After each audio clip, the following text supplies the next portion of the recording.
Hi, I'm Shao.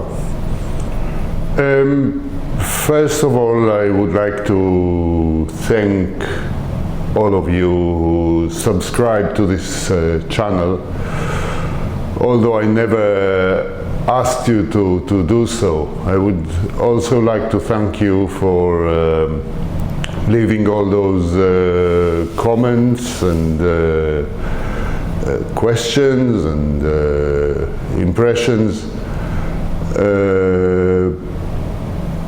It's encouraging.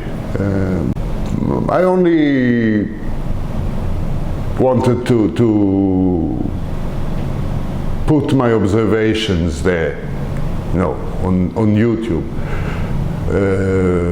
Maybe for posterity, I don't know, but I never expected such following. So I truly feel humbled. Thank you. I would like to especially thank Camera Conspiracies. It's a channel I follow. I enjoy the constant ranting, the fine sense of humor that is not always understood, but I like your channel and I follow it keenly.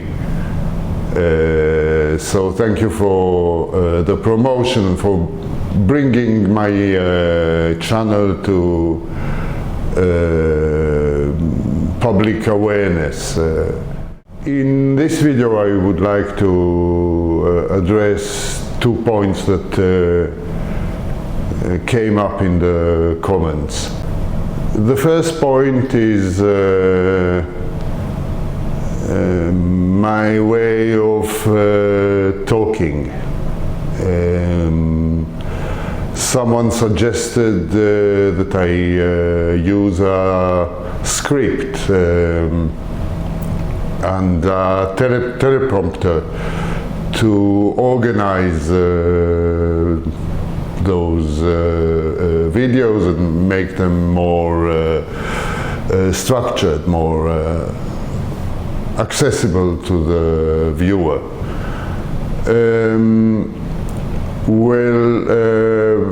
I tried to do it. If you watch the second and third videos I made on this channel, they are more structured. They're really more like lectures in front of an audience. But I don't think it's what I'm trying to convey here. I would like those videos to be more like a chat with a friend, one-on-one, where I can digress a little bit and talk about different topics, but try to eventually come to the conclusion I meant to convey.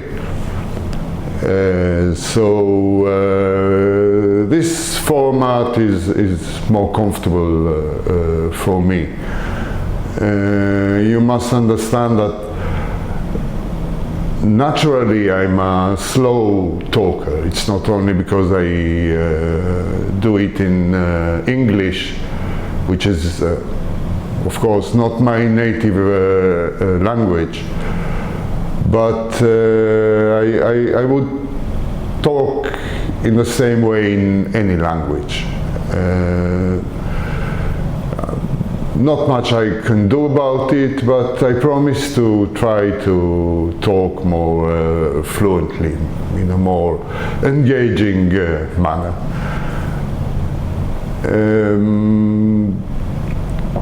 It was during COVID where I had to give some talks, professional talks, that I realized that I'm not good at talking to the wall or to a camera. I do need eye contact with my conversation partners to feel their reactions, to be able to respond to their body language. And this situation where I sit here in this office in front of a camera and talk to the walls is awkward. I do not feel comfortable. Now, I do know what I want to say, but I'm imagining that I'm talking to someone, so sometimes there's some associative thinking involved, and then I change the topic, and it's a more dynamic format, I think. Maybe it makes the viewing or listening a bit harder, but it is what it is, and if you find it difficult to concentrate, I can only apologize. The second point I want to address is a comment I got asking me for my credentials, like professional expertise.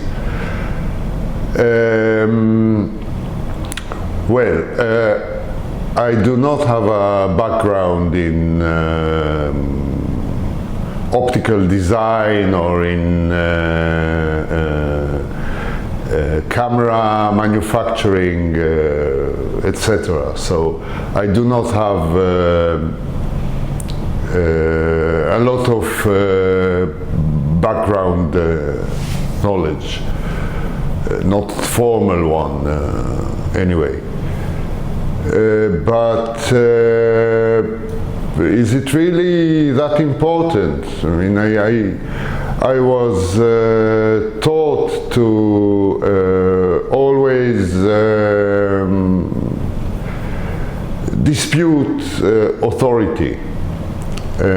When someone asks you to or tells you to trust them, it's your first instinct is to resist, to look for flaws in their thought pattern or in the information they give you. So to me, it's not like that. I've been an amateur photographer for many years. I think I started with this hobby or pastime when I was about 16 or 17, and I've been doing it continuously since then. I am more interested in the content side of photography than in technical stuff. But over the years I realized that lenses do not behave the same. There are lenses that render in a way I like, and other lenses I do not like so much. So that gave me an incentive to explore it further. Now, by trade, I am a researcher in the field of biology. Yes, I do have a PhD in plant science, but it does not matter. It's irrelevant to this channel. But what I do take from my scientific background is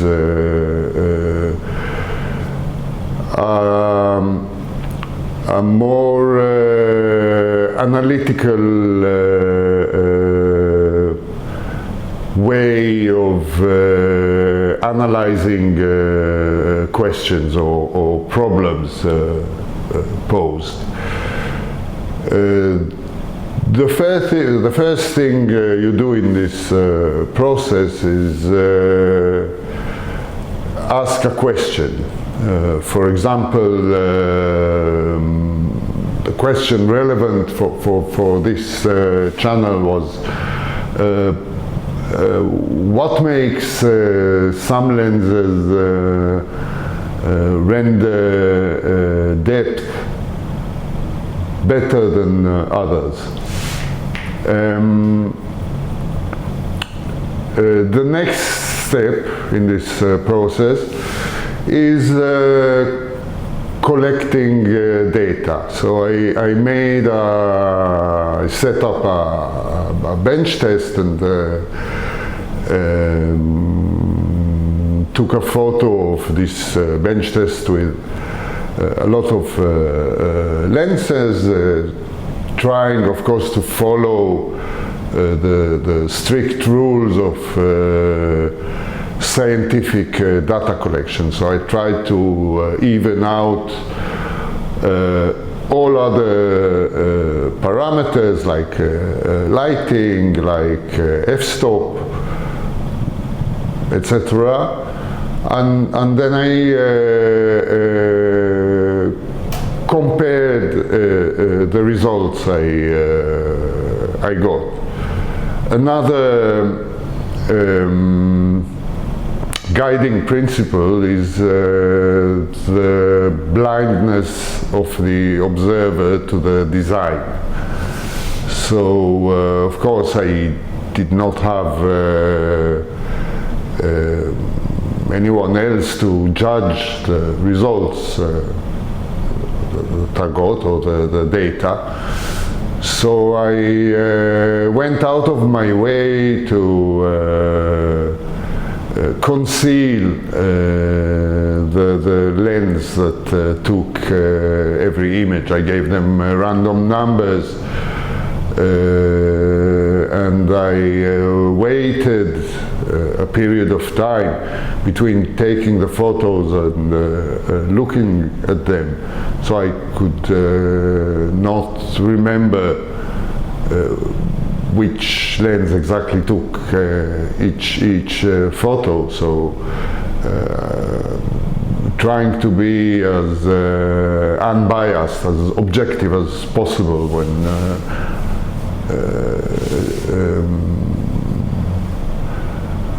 analyzing the results is important. Then after you get a score or an interpretation of the data, of the results, the next step is analyzing it. So I used a set of conventional tools, statistical tools, available to scientists. to discern some repeating patterns in the data.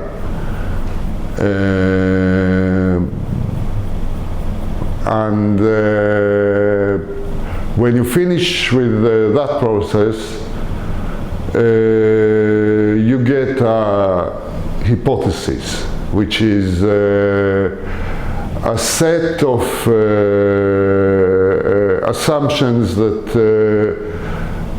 seem to be true to describe the behavior of your data and explain it. Now, a hypothesis is very different from an absolute truth. It's only an assumption, but it's a useful assumption. You know, Albert Einstein, the greatest scientist ever in my view, once said that all models are wrong, but some of them are useful.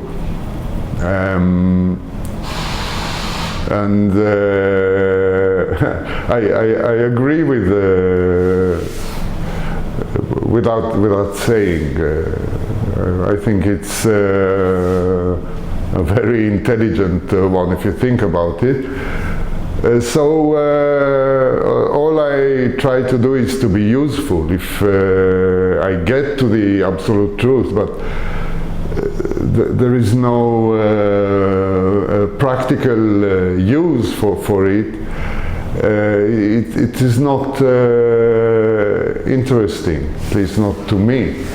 I would rather draw some conclusions or a hypothesis that is useful, that will help me or you or whoever that might make the decisions more intelligent. Anyway,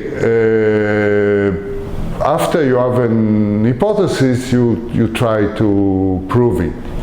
In this case of comparing different lenses and relating the rendering to the optical design, what you really have to do is validate the model you suggest with a new set of data. So ideally I should have repeated the test I made once or twice with new lenses. But that would take time, because I do not have a lot of lenses available to me, apart from the lenses I use to define this hypothesis. Another option is to look for images taken by different lenses, like sample images of new lenses or collections of images made by a certain lens, which are available in databases online. I like to use Flickr for that, and then take a look at dozens and dozens of photos and trying to see if the rendering is consistent. The problem with that is that most of these photos are manipulated. They are not exactly what came out of the camera, so you cannot really find the consistency you're looking for. You have to apply some assumptions, and that makes that data less useful. The third option is watching what lens manufacturers do. For example, Nikon manufacturers have been following closely because I use the gear it makes on a daily basis. Recently announced a new lens. It is a 35 millimeters f1.4 lens made for their Z system, the mirrorless system, which raises some eyebrows, because Nikon already makes a similar lens, a 35 millimeters f1.8, and those lenses do not seem very different. So I looked at the design of this newly announced lens, and the designs of both lenses, the optical designs, are quite different. The f1.8 lens contains two extra low dispersion elements, and indeed its purpose is to be very sharp, to give a clinical rendering. And I do not own this lens, but I do own a lens with a very similar design and similar dimensions, the Viltrox 35 millimeters f1.8, and I know that that f1.8 lens would create rather flat images. The new lens, the 35 millimeter f1.4, does not contain extra low dispersion glass at all, and I suspect it was made specifically to render differently, to make a more poppy image, although it will be less sharp, less clinical than the older lens is already out there. And I watched some first impressions videos on YouTube, and it seems to be indeed the case. The older lenses is sharper, but the new lens conveys depth in a more suitable manner for genres like street photography, for portraits, for documentary photography.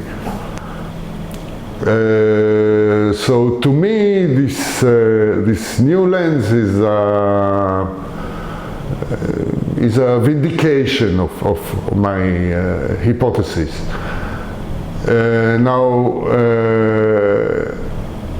Hypotheses are, generally speaking, short-lived, because someone else might always offer an alternative hypothesis that might make more sense or be validated in a more convincing manner. So one of the problems us scientists have is being able to abandon a hypothesis that proves wrong. It is a matter of ego, it's not a matter of science. But I'm old enough and experienced enough to know that the faster you abandon a wrong hypothesis, the better. It's better for everyone.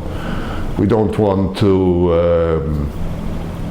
rely on illusions to make practical decisions, because those decisions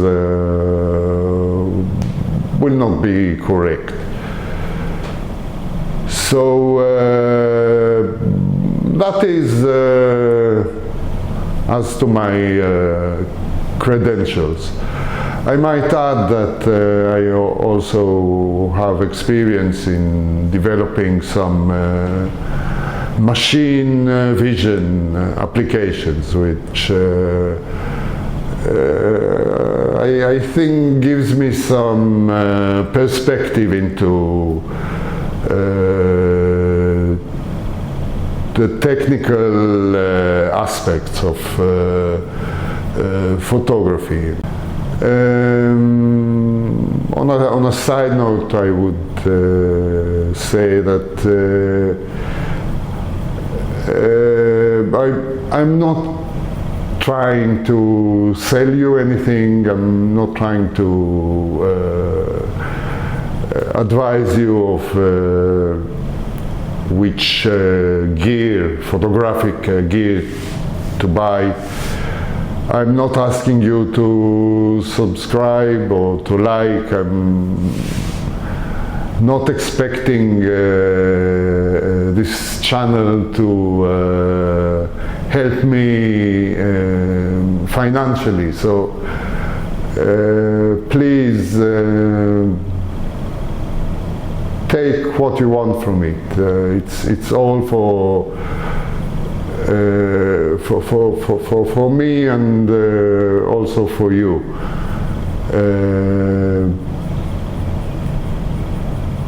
I just want you to think with me, to explore this fascinating subject of photographic rendering and photography in general. Again, thank you for watching, and